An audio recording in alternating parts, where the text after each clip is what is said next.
Hey everybody, thanks for watching. Thanks for tuning in.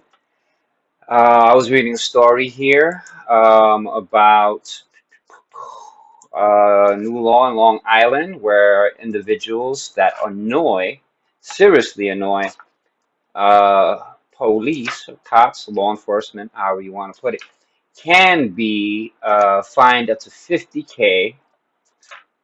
Well, I read some of the story, and it says that it's a civil law. It's not really a crime. So if you're not committing a crime, I guess you wouldn't really have to ID. Now, the issue with that is um, if you don't ID, that the police officer or law enforcement may charge you with obstruction because you failing to ID. Auditors know how police do anyway. But here is something that might help you. It's called the Right to Know Act. What is the Right to Know Act? Now, the Right to Know Act is pretty much telling you, laying out what some of your rights are and things of that nature. So, the Right to Know Act is basically it gives you a breakdown. Um, what are my rights? Level one, request for information. They tell you if officer has an objective, credible basis to approach you. You may ask information, but you're not detained. You have to give ID information. And common law right of inquiry, that's level two. Also found the suspicion of criminal activity happening. An officer may ask accusatory questions like saying, "Did you do this or did you do that?" If he doesn't suspect you of doing it, well, you still have the right to leave. The officer says right here, also must inform you that you may conduct a search if you consent to a search of your person, property, or vehicle. See, if as long as you don't consent, you don't. But now, if it also suspects you of a crime, has a reasonable suspicion that you did what he believes was committed, now you can be detained and restrict your freedoms. It's all right here in the Right to Know Act. They try to break it down simple.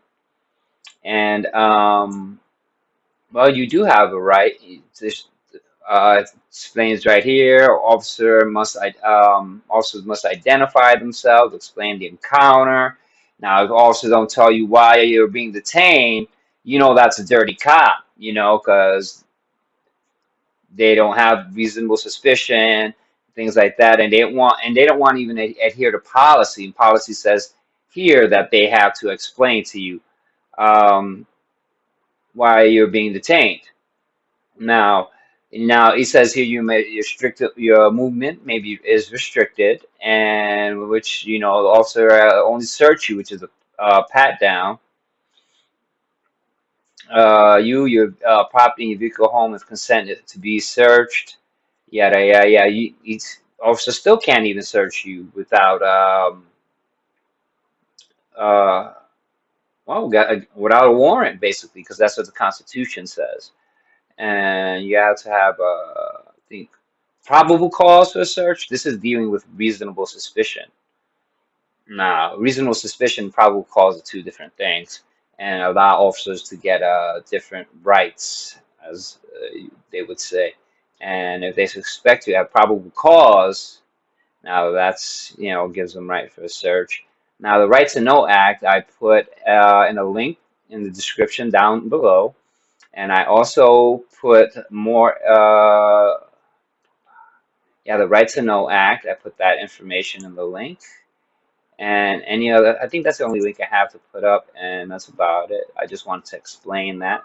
That in New Jersey, Long Island, that if they suspect you of violating that new law they made, seriously annoying an officer, that you could be fined. Now, the only individuals that would have to worry about being fined for that is I'm gonna say public servants, people who have actually agreed to be bound by those policies. And I guess because in a civil court case, um, they have to show um, elements, and there's elements that are required to be shown for a contract. You know, for a contract to be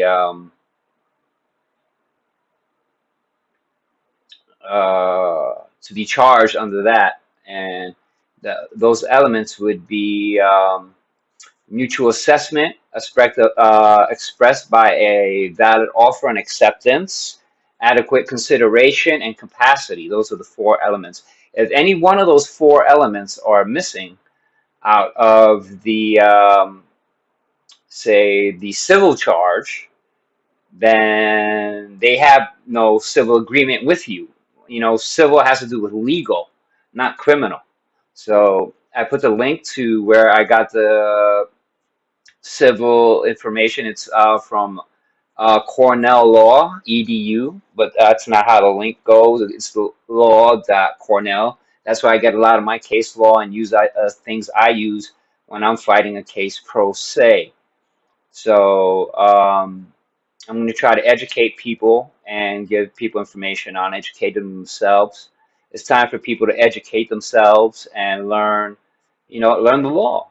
It's now it should be just like something that should be regularly taught and learned, you know. But thanks for listening, and you guys have a good day, and see you next video, which will be on how to file a criminal action in criminal court in New York. Okay, so that'll be the next video. Tune in, and I will have that information on it. All right, you guys have a good day.